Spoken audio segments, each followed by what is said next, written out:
Hey everyone, welcome back to another episode of the Dental Assistant Nation podcast. My name is Kevin Henry. Honored to not only be the host of this podcast, but also honored today to have a dear friend of mine, a dental colleague, and a dental assistant advocate, and that is Linda Harvey. Linda, how are you today? I'm wonderful. I'm so happy to be here today. We've got an important topic to speak about. I'm ready to talk about that, but I'm going to read a quick bio for you just to make sure that our audience knows a little bit more about you. Linda was working in the medical field in corporate risk management when the patient safety crisis erupted in 2000, which led her to become a patient safety champion. And I love that. So you may know Linda through one of her companies, Dental Compliance Institute, a membership group that is dedicated to developing and elevating compliance talent in dentistry for 10 years now. The Linda Harvey Group, a compliance and risk management consulting firm, or maybe, just maybe, and I love this, you know I do, you've heard Linda on the Compliance Divas podcast, a trusted podcast resource for compliance and something I think every dental assistant should have on their subscription list. So, Linda, like I said, I'm glad to have you here, and I'm ready to dive into this today because we've got a lot to cover in a short amount of time. We certainly do. So the topic that I'd like to speak about today, Kevin, is the dental assistant's role in patient safety. You hit the nail on the head. You know, this is something I've been preaching about for 25 years almost now. And to me, dental assistants are the backbone of the clinical operations at every single practice. And they wear many hats. And I know you've talked about the hats in the past as well. But here's just a few that I can think of. Chairside assisting, taking care of equipment maintenance and scheduling the repairs. They may even be in charge of the majority, if not all, of sterilization. And the same thing with ordering, the majority, if not all, of the ordering for the practice. And then they're usually in charge of researching and pricing out new products, not to mention the fact they may even be involved with OSHA compliance and running and taking care of that. So that's a lot of hats to start with. And I know that many of the dental assistants and teams that are listening to this going forward, Kevin, are going to say, oh, here's a few more you can add to that hat rack. But what I'd like to do, here's what I want to do that I think that's interesting. I don't think anybody's ever done this before. If a dental assistant were in any other area of healthcare other than dentistry, some of their titles would become infection preventionist, facilities manager, materials management, procurement specialist, and in addition to being the safety and or OSHA coordinator. Now, I'm hearing some of those roles in our DSO clients. You know, procurement specialist is not unusual, but we don't think about that in private practice or even group practices. Yeah. So those are some of the ones that I would think of if they were in the other areas of healthcare.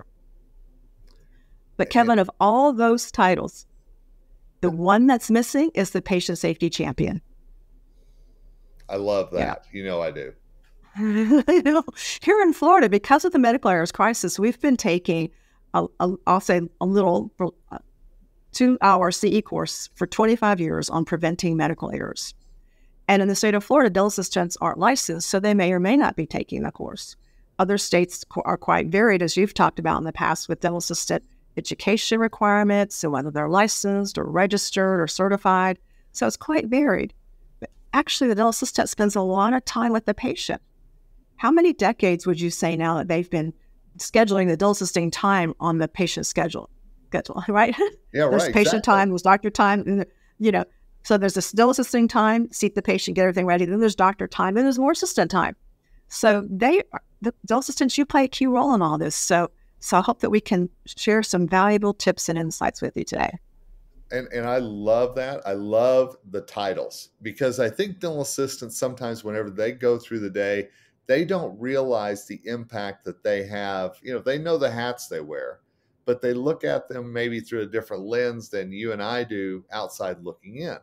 And safety is such an important thing. And I'm so glad we're talking about this today. Well, Kevin, I want to share one other tip real quick, or just one other thought.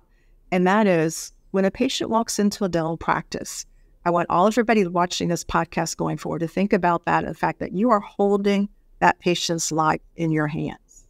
And it may not feel like it when you're just doing a class 1 cleaning or replacing a restoration that's worn out, or taking x-rays on a new patient. But there's all kinds of opportunities where we are touching that patient's life, and it makes a difference. Everything we do makes a difference. Couldn't agree more. Okay. So, Ken, I want to bring it now to the point of let's have a shared premise on what a medical error is, okay?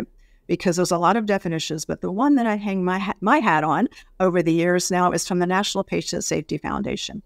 And it's the fact that medical errors can be acts of commission, which is doing the wrong thing, omission, not doing the right thing, or execution, doing the right thing, but doing it incorrectly. And we're all striving to do the right thing during work and patient care. The way I liken it is the fact that we're all human, and that shadow that we see when we're outside at morning, noon, or evening, sometimes that shadow gets bigger than we are, and that's our human error side taking over. And we make a mistake. Think about how many times you just go through the day and where'd you put your keys, or you forget this, or you put something in the mail, or, you get in a zone on the way home and you forgot to stop and pick up the laundry or the milk or whatever. Right? Yep, it's true. They're not really mistakes. They're just, human things that happen. But when it happens in patient care, it's called a medical error. It's a very serious crisis, and it still continues because of human nature. So the premise behind it all, Kevin, is not to look for blame when someone makes a mistake. It's about looking for the process. So it's about being blame-free, but focusing on the process that's surrounding whatever it was that went wrong. Here's an example. There's an office that we work with around the Great Lakes area, and a couple of years ago, the hygienist actually used unsterile instruments on a patient. And she didn't realize that they weren't sterile because they had gone through the Hydrum instrument cleaner washer, the instrument washer. So they look rather clean, but they're only sanitized. We found out in their practice, it was their process that once the instruments came out of the Hydrum, they get wrapped and they got put in the autoclave in anticipation of turning it on. But because someone came along and that door was just cracked a little bit open, they thought they were clean and didn't look at the indicators. Wow. That's an example of human error. So thankfully, only 2 patients were involved. Nothing serious came out of it, but that's how human error happens. So we all feel really bad when that happens. So how can we have good systems to be sure we can prevent that? I love that, because that's just how quick something can happen in the practice. So I love that example. And I think that's a good thing for our listeners to always keep in mind is, 98% isn't good enough. We have to make sure that we are 100% sure of what we're doing in the practice every whenever single it comes to time. patient health. And we're only as good as the patient and from what the patient will tell us too. So I'd like to talk about 4 types of medical errors that we can see, and 4 in particular in dentistry. There's many, many medical errors. And I find it such a fascinating topic, Kevin, because over the years, I've had the opportunity to present this course to medical professionals, pharmacists, physicians, nurses, all kinds of folks in the medical world. And it's just fascinating to kind of see what they consider patient safety too. And with the ambulatory surgery centers that I work with, that's like the number one thing. I don't know about you, but if you or, one of your loved ones or friends has gone through any kind of surgery or hospitalization, all along the way before that procedure, you're asked multiple times, what are we doing today? And I remember decades ago when this first became the timeout procedures, it was like, doesn't anybody around here know what we're doing? Why does everybody keep asking me? But then you realize, okay, this is for my safety. So you don't joke with them. You don't tell them it's the left eye when really it's the right eye, because then you're going to stop the processes and freak everybody out. And so there's no joking that goes on here. It's very serious. And so we take that, they don't take it lightly, which is a good thing, because you're trusting them with your life. For sure. So I think let's delve into 4 types of medical errors in dentistry, Kevin. There's numerous ones, like as I was mentioning, but Great. Communication, documentation, infection control, and medication safety, I think, are 4 key ones that I'd like to, let's talk about some errors that could happen, and maybe you have some stories as well. Please. And then let's talk about some tips. So communication, are we speaking the same language? How many times do we hear this? And I love my friend Lisa Copeland, who speaks on generational jeopardy and the generational communications and the gaps there. But it's important that we speak clearly and that we're not using different terms and phrases than what our patients can understand. We think about patients whose first language is not English, or maybe don't have a good understanding of dental terminology. Although I think over the years we've elevated the IQ of patients in healthcare and in dentistry, because with the internet, there's so much that patients are learning, right? But we have to also be sure that you're communicating with your doctor and sharing any important information that the patient is telling you, as well as any other new team members that need to know. And in medicine, they call that the handoff communication conversation. I and like making that. sure all the right information is shared. Handoff, common term. And then if they're missing information anywhere, how about on the referral slip? Is that complete? Or is it an incomplete health history that needs to be, completed with the patient? Or perhaps in another area of the office is the lack of documentation on the sterilization test.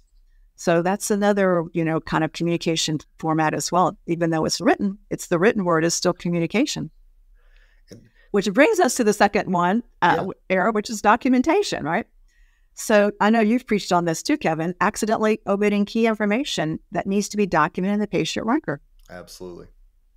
Do you hear from the dental assisting audiences that you speak to how crazy busy they get Oh, sure. And all the we time? absolutely all Yeah. the time. And we often think that, well, I'll do that later. And something always Mhm. comes up and then we forget to do it later. And so I think, timing is Exactly. such a key thing.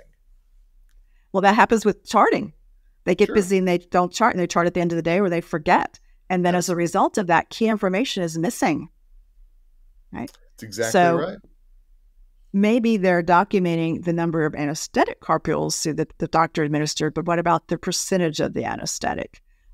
What about x-rays that maybe aren't fully diagnostic, but the doctor says, oh, I'll use them anyway. But if they're not diagnostic, there's overlap, the clip margins aren't clear, or there's cone cut. Let's face it, the patient suffers and the doctor suffers. Great point. I was recently doing a course for an office on record keeping, and I was amazed that this was sparked by a patient complaint to the board. So the doctor needed to do some remediation. So I looked at the x-rays on that patient, and about 3 or 4 of them were cone cut. Wow. And some of them weren't real clear. So that was not the best that could have been done. And I think doctors and assistants need to work together really well, even with hygienists that maybe have some difficulty in certain areas of the mouth. Let's work together as a team and really shine in that area, because there's no reason to keep taking x-rays over and over and over. Let's get it right and let's work on that big area. That. All right, so that brings us to infection control again, number 3 area. Big so one. my thing with this, Kevin, is not following the manufacturer's instructions for use. And that is stressed all the time at all the OSAT meetings, at all my peers in the industry. The manufacturer's instructions for use rule everything, whether it's the sterilizer, the curing light, and any other device in between. Extremely important. One of the things IFUs, I'm sorry. The IFUs are something that we think, well, we can just go ask a friend on Facebook or whatever it might be. And, and I know that just makes your skin crawl like it does mine. But yet I see it happen in these dental assisting groups is so often the question is asked and then wrong information is given. And I'm just like, no, so I'm really thankful that you're bringing this up because it's such an important point. Well, thanks. And I think the folks that are giving the advice all mean well. Sure. But I'll share with you, I was just in another office recently, an oral surgery group, where I saw that they were reusing nitrous oxide hoods and these 30cc syringes. And when I pulled out the boxes to double check the manufacturer's instructions for use, both of those items were single use. And so these dental assistants were appalled. They were, oh my gosh, we're just doing, and I wasn't pointing blame at them. And I wanted them to understand, I'm here to educate and help you. I'm just, you're good. Sure. But they were so embarrassed, and it was like, they didn't want to feel like it was their fault. They felt bad about it. They said, this is the way we were trained when we came. We only did what everybody else did. And I will tell you, one thing that I would definitely want to bring up is I have assistants tell me that the doctors want to stretch the budget a little bit. And sometimes it could be those nitrous oxide hoods that you mentioned. It's okay. Just, we can use those 2 or 3 times. It's not that big a deal.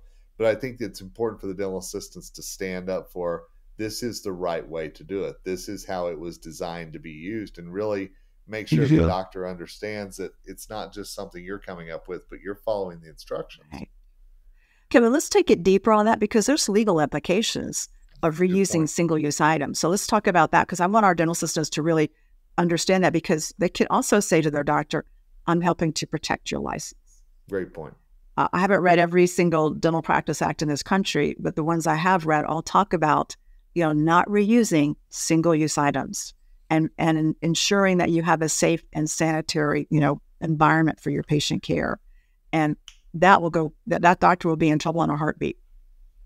Over the years, right, it does. So please, that's an empowerment tool for you all, dental assistants, as you're listening to this. So I remember an attorney here in Florida who worked a lot with dentists in front of the board, all kinds of disciplinary violations. And he shared with me one time, we were working together on an infection control case. He shared with me that anytime there's a complaint about infection control to the dental board, and I'm sure this is not just in Florida, but it would be everywhere, that rises to the top of the list, the same as an impaired practitioner would be at the top of the list. Wow. Wow. So it's a big deal, and they will come out and inspect and a lot. So I think there's just a lot of takeaway there. Definitely. And before we go to the fourth one, though, Kevin, I want to just mention there's so much research done over the years on medical errors and the human processing side and the steps that are involved in every process that we have. And so one of the things, another takeaway here is that when you're processing instruments, there's a lot of steps in that procedures.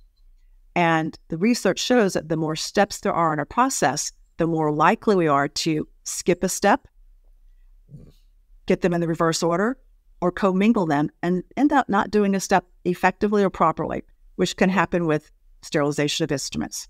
Perfect. Wow. Mm-hmm. Great point. That's powerful. That is. So the data is really interesting. So let's talk about medication safety. I don't know if your dental assisting teams and audiences are talking to you about this, Kevin, but I see more general dentists performing various levels of sedation in the office. And they probably have a sedation permit or, license to administer different kinds of sedation. But when mishaps occur here, when medications aren't drawn up properly, or they're not labeled, or not stored properly, those syringes all can look alike on any table. And so they have to be drawn up properly and labeled properly. So that's big. It is. Knowing family members who have gone through sedation, knowing I've gone through sedation, I always take it back to, if your family member's sitting in that chair, do you want to make sure that things are done properly? And I think we'd all say yes. And that's really the mindset to have. So I'm going to share with you a medical example that really just was going to be a big example of doing the wrong thing here and how innocent things can happen. When I worked in medicine, it was a pediatric tertiary group. So we had lots of different specialties, from orthopedic to endocrinology and ophthalmology and neurology. And there was a patient, and our doctors would go across the street to the pediatric hospital to perform their surgeries. So there was an orthopedic patient in the surgery. This is a knee injury. And the resident picked up the wrong syringe on the table and injected 100% epinephrine into the knee. And it should have been Marcaine with epi. So when the patient came out, they didn't feel any pain. So instead of having a really numb knee, that patient spent a lot of extra time in the OR so anesthesia could recover them from all that epinephrine that hit their system. Wow. The patient was fine in the end, but it took a long time to recover them. So a simple error can make a really big deal. And we have to stay prepared with how to conducting, what's the word I want to use here? When emergencies arise, are you prepared to handle any kind of emergency? Do you know what to do? Do you know how to act quickly? Great point. Absolutely. So Kevin, let's circle back to those 4 areas and talk about some tips now. I know we've kind of woven a few tips in with issues that can happen, but let's go back and look at them again. Please. So communication. Let's make sure that you're explaining things in the same or similar way. When the doctor leaves the room, and I bet everybody listening is going to agree with me, the first thing the patient's going to say to you, do I really need that implant? Or what is an implant? Or what do you mean by crown and bridge? I don't get it.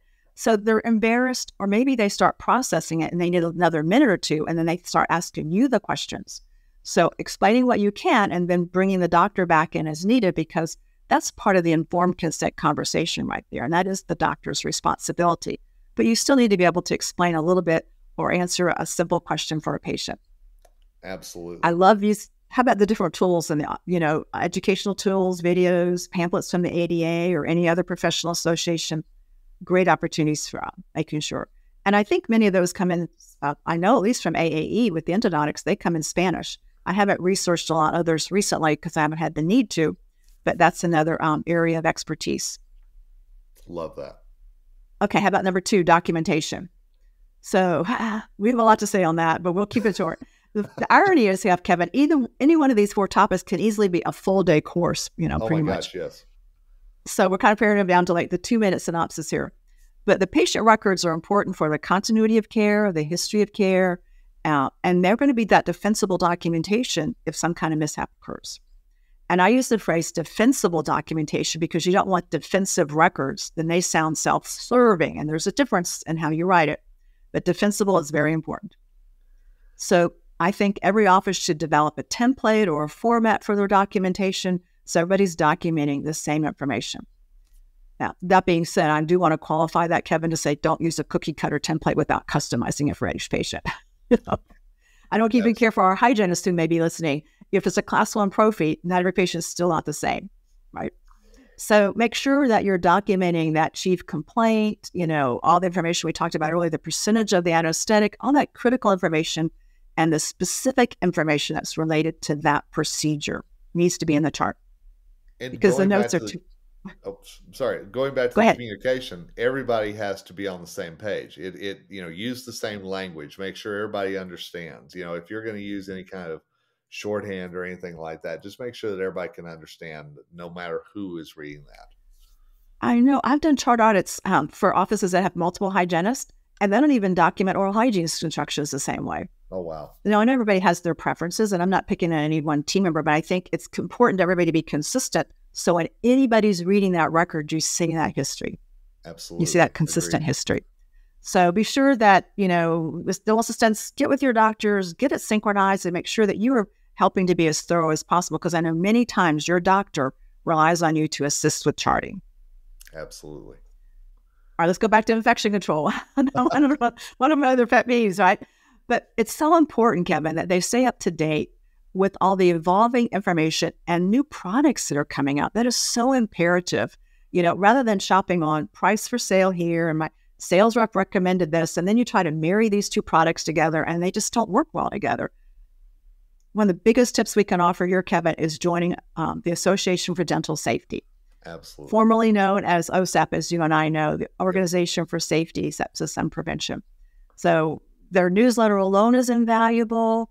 They offer webinars throughout the year, and then they have the 2 conferences. So it's a great way to stay up to date for sure. And then can we just say one more time to read the manufacturer's instructions for use? You could just copy and paste that into the section, right? Because that sounds like a repeat. Repeat, as the saying goes. But I do recommend, Kevin, that at this point, that everybody have a copy of all the manufacturer's instructions for use and keep them in a central location, because they are great training tools. As I mentioned earlier, it's not your way, my way, or the highway. It's about doing the best practice and following what we need to follow. I love that you mentioned that, because we know so many dental assistants are coming on the job now without a lot of formal training. And so I think, it's good to have that as training to make sure that you're actually passing things along in the right way. Exactly. And to add to your point, Kevin, it's not just about that person shadowing you around and then you helping them to learn what instruments to pick up and pass to the doctor. It's much more than that, because they need to know the why behind what they're doing. And it's not just about throwing the instruments in a pouch, stealing it, and tossing it in the autoclave and turning it on. You need to know why and what happens when things aren't done correctly. Great stuff. So thank you. Circling back then to medication safety with our last tip as we wrap up. So many times, dental assistants, if you're helping to obtain that medical history, think about real medical history. Yes, think about the good questions. Ask questions. It's not have you had any changes, but what new medications are you taking? What new testing have you had? What upcoming medical visits do you have? And I'll draw another medical example to share with you. With one of my GI clients, oftentimes when the patient is in the pre-op area, sitting in the pre-op bed, when they're doing the intake questions, they say, oh yeah, I have a upcoming appointment with my cardiologist because I've had shortness of breath. Well, that's not a patient to take in for a GI procedure, nor would it be a patient that we want to take in for any dental procedure. No. Unless it's a dental emergency. Most things can be postponed. So it's important that we really get those good medical histories to prevent wrong medications being administered or wrong treatment being rendered at the wrong time. Love that. So those are my tips. Well, good tips. And I love that we're talking about the mistakes and we're talking about the ways to avoid those mistakes, because we know mistakes happen. Nobody wants to admit that they do in the practice, but still, I think by listening to these tips, you're going to be able to avoid a lot of things that you and I have both seen in dental practices that have not only put a license at risk, but also a patient's health at risk too. Let's be perfectly They're honest. putting their life, they hold their lives in their hands, Kevin. So as we wrap up, yeah, I just want to say that you're holding that patient's life in your hands. Treat it gently and treat it as if they're, your loved one. And how different would it be if we walked into the practice every day with that mindset right there? I mean, Yeah, that's a game changer, I think. absolutely. It really is. Absolutely. So I know we've got some exciting stuff. Let's make sure we touch on that for sure. That's perfect. So yes, we have some exciting information. With our Dental Compliance Institute, we're celebrating our 10th anniversary this summer, and we're going to be launching our dental assisting PEG, professional emphasis group called DA Connect. So we'll be rolling that out. You'll hear more about it in July and launching in August, and just to help serve our dental assistants across the country in a different way and support and come and get, great information, good coaching, and a lot of dental assisting information in various areas. Got some great experts that are going to be contributing as well.